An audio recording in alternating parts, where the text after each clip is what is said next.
வணக்கம். இன்னைக்கு நாம ஒரு மிக முக்கியமான ஆழமான அலசலுக்குள்ள போக போறோம். தமிழ்நாட்டு அரசியல்ல இப்போதைக்கு மிகப்பெரிய ஒரு ஹாட் டாபிக் என்னன்னு உங்களுக்கே தெரியும். ஆமா, 2026 தமிழ்நாடு சட்டமன்ற தேர்தல் பத்தி தான் சொல்ல வரீங்க.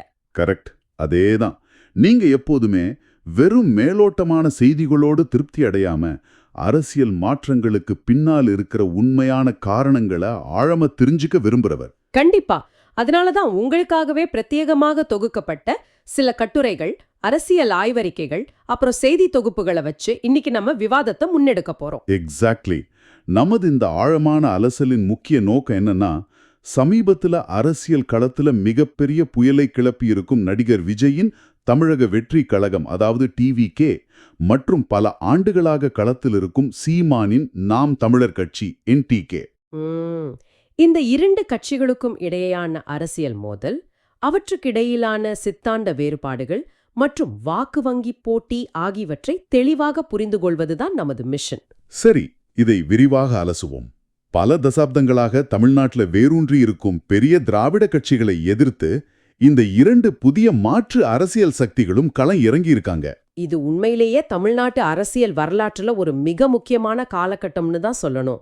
நம்மகிட்ட இருக்கிற தரவுகளை பார்க்கும்போது ஒரு விஷயம் ரொம்ப தெளிவா புரியுது. அந்த வாக்கு வங்கி கணக்கு தானே? ஆமா, இந்த இரண்டு கட்சிகளுமே இலக்கு வைப்பது ஏறக்குறைய ஒரே வாக்கு வங்கியே தான். குறிப்பா சொல்லணும்னா, முதல் முறை வாக்களிக்க போகும் இளைஞர்கள், அப்புறம் மாற்று அரசியலை தேடும் மக்கள். இவங்க ரெண்டு பேரும் ஒரே ஆடியன்ஸை குறிவைக்கும் போது அங்க இயல்பாகவே ஒரு மிகப்பெரிய மோதல் உருவாகுது இல்லையா? கண்டிப்பா. ஆனா இந்த விவாதத்துல நாம எந்த ஒரு அரசியல் கட்சிக்கும் ஆதரவாகவோ அல்லது எதிராகவோ பேச போவதில்லை. நமது ஆய்வறிக்கைகள், தேர்தல் தரவுகள் என்ன சொல்கின்றனவோ அதை மட்டுமே நடுநிலையாக முன்வைக்கப் போகிறோம். அதுதான் ரொம்ப முக்கியம்.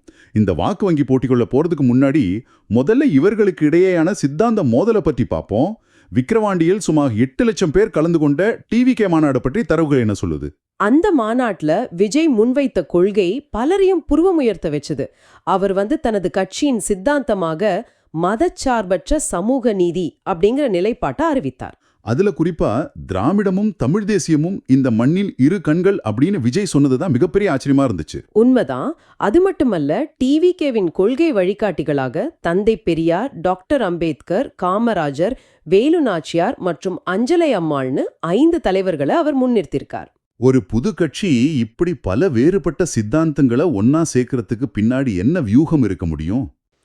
அரசியல் அறிவியல்ல இத பொதுவா கேட்ச் ஆல் கோயலிஷன் ஸ்ட்ராட்டஜி, அதாவது அனைவரையும் உள்ளடக்கிய கூட்டணி வியூகம் அப்படின்னு சொல்வாங்க.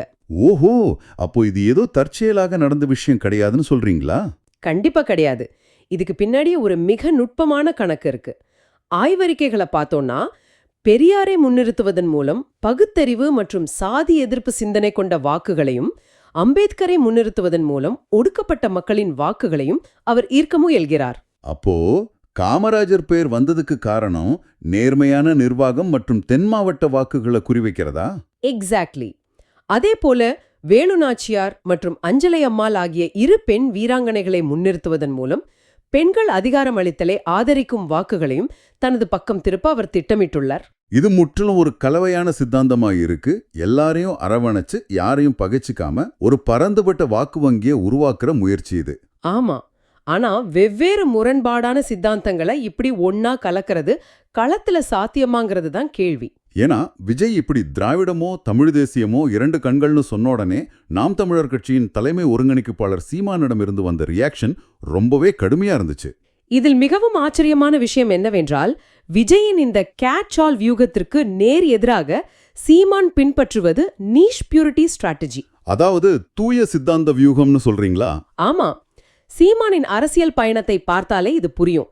ஆனா அதுக்கு முன்னாடி அவர் விஜயன் கொள்கையை அழுகிய முட்டை என்று விமர்சித்ததை நாம கவனிக்கணும். ஆமா, திராவிடமும் தமிழ் தேசியமும் எப்படி இரு கண்களாக இருக்க முடியும், நஞ்சும் அந்த நஞ்சை முறிக்கும் மருந்தும் எப்படி ஒன்றாக முடியும்னு சரமாரியாக கேள்விகளை எழுப்பினார் சீமான். ஒரு படத்துல ஹீரோவும் வில்லனும் ஒருவராகவே இருக்க முடியுமா அப்படின்னு கேட்டது மட்டும் இல்லாம, சாலையின் வலதுபுறமோ அல்லது இடதுபுறமோ நிற்க வேண்டும், நடுவில் நின்றால் லாரி ஏறிவிடும் என்று ஒரு கடுமையான எச்சரிக்கையையும் கொடுத்தார். சீமான் ஏன் இந்த திராவிட அடையாளத்தை இவ்வளவு தீவிரமா எதிர்க்கிறார்? அவருக்கு என்ன சிக்கல்? தரவுகள் என்ன சொல்லுது? சீமானின் வாதம் என்னவென்றால், திராவிட அடையாளம் என்பது தமிழர்களை தொடர்ந்து ஆளுவதற்காக உருவாக்கப்பட்ட ஒரு போலி அடையாளம் என்பதுதான். டைம்ஸ் ஆஃப் இந்தியா போன்ற ஊடகங்களின் செய்திக்குறிப்புகளை நாம் ஆழமாக படித்தால் இது புரியும். ஓ, அப்படியா? இலங்கை தமிழர் விவகாரத்துல திராவிட கட்சிகள் அமைதி காத்தன அப்படிங்கிறது சீமானின் குற்றச்சாட்டா இருக்கு. ஆமாம், போர் உச்சத்தில் இருந்தபோது திராவிட கட்சிகள் போதுமான அழுத்தம் கொடுக்கவில்லை என்பது அவர் வாதம். விடுதலை புலிகள் இயக்கத் தலைவர் பிரபாகரனின் மகன் கொல்லப்பட்ட போது அந்த வலியை உணர்ந்து வீதிக்கு வந்து போராடியது தமிழ் தேசியம் பேசுபவர்கள்தான் என்று சீமான் வாதிடுகிறார். அப்போ அந்த வலியை தந்த அல்லது அமைதியாக வேடிக்கை பார்த்ததாக அவர் கருதும் திராவிட அடையாளத்தையும் தமிழ் தேசியத்தையும் ஒருபோதும் ஒன்றிணைக்க முடியாது என்பது அவரது கொள்கை ரீதியான முரண்பாடு. அதனாலதான் விஜயின் அந்த சமரச போக்கை அவரால் ஏற்றுக்கொள்ள முடியவில்லை. அவர் பல ஆண்டுகளாக தூய தமிழ் தேசியம் என்ற ஒற்றை கொள்கையை மட்டுமே உறுதியாக பேசி வர்றார். ஓஹோ, அப்போ இது வெறும் வார்த்தை போர் கிடையாது, பல வருஷமா இருக்கிற ஒரு ஆழமான சித்தாந்த கோபம்னு புரியுது. சரி, இந்த சித்தாந்த மோதல் ஒரு பக்கம் இருக்கட்டும். 2026 தேர்தலை நோக்கி போகும்போது இவர்களுடைய வாக்கு வங்கி போட்டி எப்படி இருக்க போகுது? இரு கட்சிகளுமே ஆளும் கட்சிகள் மீதான அதிருப்தி வாக்குகளையும் முக்கியமா இளைஞர்களையும் தான் பெரிதும் நம்பியிருக்காங்க. ஆமா, 2019 தரவுகளின் படியே சுமார் 0.89 மில்லியன் முதல் முறை வாக்காளர்கள் இருந்திருக்கிறாங்க. இப்போ 2026 இந்த எண்ணிக்கை பல மடங்கு அதிகரித்திருக்கும். கண்டிப்பா அந்த வாக்குகள் தான் இவங்களோட பிரதான டார்கெட். இங்கேதான் விஷயம் மிகவும் சுவாரஸ்யமாகிறது. டிவிக்கு தரப்பில் சமீபத்தில் 41,000 பேரிடம் நடத்தப்பட்டதாக கூறப்படும் ஒரு உள்கட்டமைப்பு சர்வே முடிவுகள் வெளியாகியிருக்கு. அந்த சர்வே முடிவுகள் என்ன சொல்லுதுன்னு பார்த்தா ஆச்சரியமா இருக்குமே. ஆமாம், டிஎம்கே 32.9% வாக்குகளுடன் முதலிடத்திலும் டிவிகே சுமார் 30%த்திற்கும் அதிகமான வாக்குகளுடன் இரண்டாம் இடத்திலும் இருப்பதாக அவர்கள் நம்புகிறார்கள். ஏஐடிஎம்கே 27.3% வாக்குகளுடன் மூன்றாம் இடத்திலாம். ஒரு புது கட்சி தன்னுடைய முதல் தேர்தலிலேயே 30% ஓட்டுகளை வாங்கும்னு சொல்றத கேட்கும்போது மலைப்பா இருக்கு. ஒரு ஆய்வாளரின் பார்வையிலிருந்து சொல்லணும்னா இது தர்க்க ரீதியா சாத்தியமற்றது. லாஜிக்கலி டவுட்ஃபுல்னு அரசியல் ஆய்வறிக்கைகள் மற்றும் ரிசர்ச் கேட் தரவுகள் குறிப்பிட்டதைத்தானே சொல்றீங்க? ஆமா, இதை நாம கொஞ்சம் டீப் டைவ் பண்ணி பார்ப்போம். தமிழ்நாட்டு அரசியல்ல ஓட்டு வங்கிங்கிறது ஒரு ஐஸ் கட்டிய போல ஒரே நாள்ல உருகிடுற விஷயம் கிடையாது. அது உண்மைதான். திமுக மற்றும் அதிமுக ஆகிய இரண்டு பெரிய கட்சிகளுக்கும் காலம் காலமாக ஒரு நிலையான அடிப்படை வாக்கு வங்கி இருக்கு. எந்த காலத்திலும் எவ்வளவு பெரிய ஊழல் குற்றச்சாட்டுகள் வந்தாலும் இந்த இரண்டு கட்சிகளும் தலா 25 முதல் 30% வாக்குகளை குறையாமல் பெற்றிருக்கிறார்கள் என்பதுதான் வரலாறு. அப்படி இருக்க எந்த ஒரு புதிய கட்சியும் முதல் தேர்தலேயே 30% வாக்குகளை பெறுவது என்பது இதுவரை நடக்காத ஒன்று. அதனாலதான் இந்த 30%ங்கிறது ஒரு மனரீதியான அழுத்தத்தை உருவாக்குறதுக்காக சொல்லப்படுற நம்பர்னு ஆய்வாளர்கள் கருதுறாங்க. மற்ற கட்சிகளோட கடந்த கால வரலாற்றை இது கூட ஒப்பிட்டு பார்க்க முடியுமா? தாராளமா. உதாரணத்துக்கு நாம் தமிழர் கட்சியின் கடந்த கால வளர்ச்சியை எடுத்துக்குவோம். 2016 வெறும் 1% வாக்குகளில் தொடங்கிய சீமானின் கட்சி 8 ஆண்டுகள் போராட்டங்களுக்கு பிறகுதான் 2024 நாடாளுமன்ற தேர்தலில் 8% வாக்குகளை பெற்றுள்ளது. அதுவும் எந்த பெரிய கட்சியுடன் கூட்டணி வைக்காமல் தனித்து நின்று ஊர் ஊராக சென்று பேசி வாங்கிய வாக்குகள் அது. கமலஹாசனின் மக்கள் நீதி மய்யம் கூட எதிர்பார்ப்புகளுக்கிடையே வந்தாலும் 3 முதல் 4% வாக்குகளைத்தான் பெற முடிந்தது. ஏன் ஒரு காலத்துல மிகப்பெரிய அரசியல் புயலாக பார்க்கப்பட்ட தேமுதிக கூட தனது உச்சகட்டத்தில் 8 முதல் 10% வாக்குகளைத்தான் தனியாக நின்ற பெற்றது. அப்படி இருக்க டிவிக்கு ஒரே அடியில் 30% பெற வேண்டுமென்றால் பாரம்பரிய திராவிட கட்சிகளின் வாக்கு வங்கி ஒட்டுமொத்தமாக சரிந்து விழ வேண்டும். அது அப்படி சுலபமாக நடந்து விடாது. யதார்த்தமான கணிப்பு என்னவென்றால், ஒருவேளை ஆளும் கட்சி மீதான அதிருப்தி அதிகமாக இருந்து டிவிகே மற்றும் என்டிகே ஆகிய இரண்டு மாற்று சக்திகளும் இணைந்து ஒரு வலுவான கூட்டணியாக போட்டியிட்டால் அவர்கள் ஒட்டுமொத்தமாக சுமார் 10 முதல் 15% வாக்குகளை பெற வாய்ப்புள்ளது. இதுவே ஒரு மிகப்பெரிய தாக்கத்தை ஏற்படுத்தும். ரொம்ப தெளிவா விளக்குனீங்க. வாக்கு வங்கி என்று பேசும்போது சிறுபான்மையினர் வாக்குகளை பற்றி நாம பேசியே ஆக வேண்டும். ஆமாம், தமிழ்நாட்டில் சுமார் 6 முதல் 7% உள்ள கிறிஸ்தவ வாக்குகள் மற்றும் இஸ்லாமிய வாக்குகள் எப்போதுமே திமுக கூட்டணிக்கு சாதகமாகவே இருந்து வந்துள்ளது. ஆனால் நியூஸ் 18 போன்ற செய்தி தொகுப்புகளின்படி விஜய் இப்போது அந்த வாக்குகளை குறிவைத்து அதிரடியாக காய்களை நகர்த்தி வருகிறார். கிறிஸ்தவ நிகழ்ச்சிகளில் பங்கேற்பது, விவிலிய வாசகங்களை தனது பேச்சுகளில் பயன்படுத்துவது என அவர் செயல்படுகிறார். இது திமுக முகாமில் ஒரு வெளிப்படையான சலசலப்பை ஏற்படுத்தியிருக்கு. முதலமைச்சரும் துணை முதலமைச்சரும் கிறிஸ்தவ நிகழ்ச்சிகளில் முன்பை விட அதிகம் கலந்து கொள்வதை பார்க்க முடிகிறது. கிறிஸ்தவமும் திராவிடமும் ஒன்றுதான் என்று துணை முதலமைச்சர் உதயநிதி ஸ்டாலின் கூறுவதையும் நம்ம கவனிக்கணும். விஜய் ஏன் இந்த வாக்குகளை இவ்வளவு குறிவைக்கிறார்? சிறுபான்மையினர் எப்போதுமே உணர்ச்சி வசப்பட்டு வாக்களிப்பவர்கள் கிடையாது. எந்த கட்சி வெற்றி பெற்றால் தங்களுக்கு அரணாக இருக்குமோ அந்த வெல்லக்கூடிய கூட்டணிக்கே பெருமளவில் வாக்களிப்பார்கள். திமுக பல ஆண்டுகளாக அந்த நம்பிக்கையை அவர்களுக்கு கொடுத்துள்ளது. மேலும் திமுக ஆட்சியில் இருப்பதால் சிறுபான்மையினர் நடத்தும் கல்வி நிறுவனங்களுக்கு சலுகைகள் வழங்குவது போன்ற பல கட்டமைப்பு ரீதியான விஷயங்களை உடனடியாக செய்து தர முடிகிறது. இது திமுகவுக்கு மிகப்பெரிய பலம். ஆனால் விஜய் தரப்போ நாங்கள்தான் உங்களுக்கான உண்மையான ஊழலற்ற மதச்சார்பற்ற மாற்று சக்தி என்று அவர்களை நம்ப வைக்க முயற்சிக்கிறது. திராவிட கட்சிகள் உங்களை வாக்கு வங்கியாக மட்டுமே பயன்படுத்துகின்றன என்ற விமர்சனத்தை முன்வைக்கிறார் விஜய். இது 2026 தேர்தல்ல குறிப்பா தென் மாவட்டங்கள்ல ஒரு மிக முக்கியமான திருப்பு முனையாக அமையலாம். சரி, இந்த வாக்கு வங்கி ஒரு பக்கம் இருக்கட்டும். விஜய் விக்கிரமாண்டியில கொடுத்த இன்னொரு பெரிய ட்விஸ்ட், கூட்டணிகளுக்கான கதவை அவரு திறந்து வைத்ததுதான். அரசியல் கூட்டணிகளும் கள யதார்த்தமும் அப்படிங்கிற கோணத்துல இதை பார்த்தோம்னா அந்த மாநாட்டில் விஜய் மிக தெளிவாக ஒரு விஷயத்தை கோடிட்டு காட்டினார். ஆமா, அவர் டிஎம்கேவை தனது அரசியல் எதிரி என்றும் பிஜேபியை தனது கொள்கை எதிரி என்றும் முத்திரை குத்தினார். ஆனால் அவர் பிரதான எதிர்க்கட்சியான ஏஐஏடிஎம்கேவை பற்றி எந்த ஒரு பெரிய விமர்சனமும் செய்யவில்லை. அதை மிக கவனமாக தவிர்த்து விட்டார். இது பலருக்கும் ஆச்சரியத்தை அளித்தது. இங்கேதான் சீமானின் அரசியல் தாக்குதல் மிக கூர்மையாகிறது. சீமான் இதை வைத்து மிக கடுமையான ஒரு கேள்வியை முன்வைத்தார் இல்லையா? ஆமா, ஊழல் குற்றச்சாட்டில் நீதிமன்றத்தால் தண்டிக்கப்பட்டு சிறைக்கு சென்ற ஜெயலலிதா தலைமையிலான அதிமுகவை விஜய் எப்படி புனிதப்படுத்தலாம்? ஊழலற்ற நிர்வாகம் தருவேன் என்று சொல்லும் ஒரு கட்சி அதிமுகவை ஏன் விமர்சிக்கவில்லை என்று சீமான் பகிரங்கமாக கேள்வி எழுப்பினார். விஜய் அதிமுக மீது மென்மையான அணுகுமுறையை கையாள்வது எதிர்காலத்தில் ஆளும் திமுகவை வீழ்த்த அதிமுகவுடன் ஏதேனும் ஒரு அரசியல் கூட்டணி அமைப்பதற்கான கதவை திறந்து வைத்துள்ளரா என்ற விவாதத்தை உருவாக்கியுள்ளது. அதே சமயம் சீமான் இப்படி தொடர்ந்து விஜயை விமர்சிப்பதற்கும் ஒரு எதிர்வினை வந்தது. சமூக வலைத்தளங்களில் உள்ள அதிமுக மற்றும் டிவிவிக்கு ஆதரவாளர்கள் சீமானை மிக கடுமையாக விமர்சித்தார்கள். சீமான திமுகவின் பி டீம் அல்லது திமுகவின் ஊதுகுழல் என்று அவர்கள் சாடியதை நாம் செய்திகளில் பார்க்க முடிந்தது. அதாவது, திமுகவை எதிர்க்கும் எவரையும் சீமான் முளையிலேயே தாக்குகிறேர் என்பது அவர்களின் குற்றச்சாட்டு.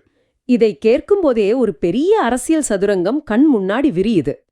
ஆனா ஒரு விஷயம், பல வருஷமா இருக்கிற 2 பெரிய திராவிட கட்சிகளை எதிர்க்க 2 புதிய கட்சிகள் வருது. ஆனா அவங்க தங்களுக்குள்ளேயே அதிகமா மோதிக்கிறாங்க. இப்படி சிதறி போனா இது கடைசியில யாருக்கு சாதகமா முடியும்? இந்த சூழ்நிலையில கள யதார்த்தம் என்னவாக இருக்கும்? இத ஒரு பெரிய கண்ணோட்டத்துல பார்த்தா இதற்கு பதில் நமது தேர்தல் முறையில தான் இருக்கு. நமது தேர்தல் முறை ஃபர்ஸ்ட் பாஸ்ட் த போஸ்ட் அமைப்பாகும். இதை சுலபமாக சொல்ல வேண்டும் என்றால் ஒரு ஓட்டப்பந்தயம் மாதிரி. ஓ, அதாவது மற்றவர்களை விட 1 இன்ச் முன்னால் இருந்தாலும் நீங்கள்தான் வெற்றியாளர், அப்படிதானே? சரியாக சொன்னீர்கள். ஒரு தொகுதியில் 100 ஓட்டுகள் இருக்குன்னு வச்சுப்போம். வெற்றி பெற 50% ஓட்டுகள் வாங்க வேண்டும் என்ற கட்டாயம் இல்லை. ஆளும் கட்சி மீது மக்களுக்கு அதிருப்தி இருந்து எதிர்க்கட்சிகள் பலவாக பிரிந்து நின்றால் என்ன நடக்கும்? ஆளும் கட்சிக்கு எதிராக விழும் அந்த 60 அதிருப்தி ஓட்டுகள் அதிமுக, டிவிகே, என்டிகே என 3ஆக சிதறும். இறுதியில் ஆளும் கட்சி தன்னிடமுள்ள 35 அல்லது 40 ஓட்டுகளை வைத்தே எளிதாக வெற்றி பெற்றுவிடும். இதுதான் கணிதம். ஆளும் கட்சி மீது அதிருப்தி இருந்தால் அந்த வாக்குகளை அறுவடை செய்ய ஒரே ஒரு வலுவான எதிர்க்கட்சி வேண்டும். ஆனால் இங்கே டிவிகே மற்றும் என்டிகே இரண்டும் தனித்தனியாக போட்டியிட்டால் அவர்கள் ஆளும் கட்சிக்கு எதிரான வாக்குகளை தங்களுக்குள் பிரித்துக் கொள்வார்கள். இறுதியில் இந்த வாக்குச்சிதறல் ஆளும் திமுக கூட்டணிக்கே சாதகமாக முடிந்துவிடும். இந்த அரசியல் யதார்த்தத்தை நாம் கவனிக்க தவறக்கூடாது. ரொம்ப பிரமாதமா விளக்குனீங்க. அந்த ஓட்டப்பந்தய உதாரணம் இந்த சிஸ்டம் ரொம்ப எளிமையா புரிய வச்சது. கடைசியா ஒரு விஷயம், அமைப்பு ரீதியான பலத்தை பொறுத்தவரை இந்த இரு கட்சிகளுக்கும் என்ன வித்தியாசம் இருக்கு? தரவுகள் என்ன சொல்லுது? கட்டமைப்புன்னு பார்த்தா 2 பேருக்கும் பெரிய வித்தியாசம் இருக்கு. டிவிகே இப்போதுதான் தனது கட்டமைப்பை உருவாக்கத் தொடங்கியுள்ளது. அதற்காக அவர்கள் சுமார் 1.5 கோடி உறுப்பினர்களை சேர்க்கும் இலக்கு என்று தீவிரமாக களப்பணியாற்றி வருகிறார்கள். தமிழ்நாடு முழுவதும் உள்ள ஒவ்வொரு வாக்குச்சாவடிக்கும் தலா ஒருவர் என 70,000 பூத் ஏஜென்ட்டுகளை நியமிக்கும் திட்டமும் வச்சிருக்காங்க. இளைஞர்கள் மத்தியில் அவர்களுக்கு இருக்கும் மாபெரும் கவர்ச்சி அவர்களின் மிகப்பெரிய பலம். ஆனால் தேர்தலை சந்திக்க தேவையான பெரும் பணபலமும் அடிமட்ட அளவிலான தேர்தல் அரசியல் அனுபவமும் அவர்களுக்கு இன்னும் சவாலாகவே உள்ளது. மறுபுறம் என்டிகே கடந்த 8 ஆண்டுகளாக ஒரு நிலையான அர்ப்பணிப்புள்ள தொண்டர் கட்டமைப்பை வைத்துள்ளது.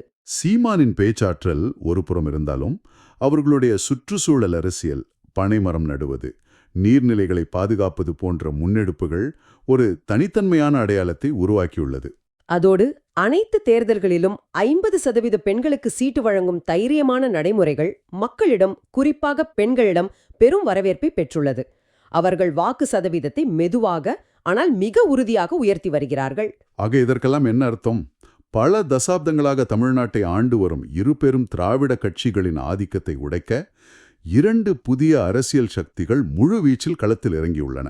விஜயின் சமூக நீதி, திராவிடம் கலந்த தமிழ் தேசியம் அனைவரையும் அரவணைக்க முயற்சிக்கிறது. சீமானின் தூய தமிழ் தேசியம் சித்தாந்த சமரசமின்றி தனித்து நிற்கிறது. இவர்களின் இந்த சித்தாந்த உரசலும் சிறுபான்மையினர் மற்றும் இளைஞர்களின் வாக்குகளை கவரும் போட்டியும் 2026 சட்டமன்ற தேர்தலை தமிழ்நாட்டு வரலாற்றிலேயே மிகவும் பரபரப்பான தேர்தலாக மாற்றப் போகிறது என்பது மட்டும் உறுதி. சந்தேகமே இல்ல. இது பழைய அரசியல்வாதிகளுக்கும் ஆளும் தரப்பிற்கும் ஒரு மிகப்பெரிய விழிப்பூட்டலாக அமைந்துள்ளது. ஒவ்வொரு வாக்கும் இனி கடுமையாக போராடித்தான் பெறப்பட வேண்டும். நண்பரே, இதை கேட்டுக்கொண்டிருக்கும் உங்களிடம் இறுதியில் ஒரு சிந்திக்கத் தூண்டும் கேள்வியை முன்வைக்க விரும்புகிறேன். ஒரு நிமிடம் இதை யோசித்து பாருங்கள். பல தசாப்தங்களாக ஆதிக்கம் செலுத்தும் பழைய அரசியல் கட்டமைப்பை முற்றிலுமாக மாற்றத் துடிக்கும் இந்த 2 இளம் மாற்று அரசியல் சக்திகளும் தேர்தலுக்கு முன்பே ஒன்றிணையாமல் தங்களுக்குள் மோதி வாக்குகளை பிரித்துக் கொண்டால் என்ன ஆகும்? தங்களுக்குள்ளேயே மோதிக்கொண்டால் என்ன நடக்கும் என்பதுதான் மிகப்பெரிய கேள்வி. இறுதியில் தாங்கள் எந்த பழைய கட்டமைப்பை வீழ்த்த நினைத்தார்களோ அதே பழைய கட்டமைப்பு மீண்டும் எளிதாக வெற்றி பெற இவர்களே தங்களின் அறியாமையால் வழிவகுத்து விடுவார்களா? அல்லது இந்த 2 கட்சிகளின் வருகையும் அவற்றின் வீரியமும் தமிழ்நாட்டு அரசியலில் ஒரு புதிய மாற்றுச் சகாப்தத்தின் உண்மையான தொடக்கமா? உங்கள் தேடலை இங்கிருந்து தொடருங்கள். இந்த ஆழமான அலசலில் எங்களுடன் இணைந்து இந்த தரவுகளை பொறுமையாக கேட்டதற்கு மிக்க நன்றி. மீண்டும் ஒரு சுவாரஸ்யமான அலசலில் சந்திப்போம்.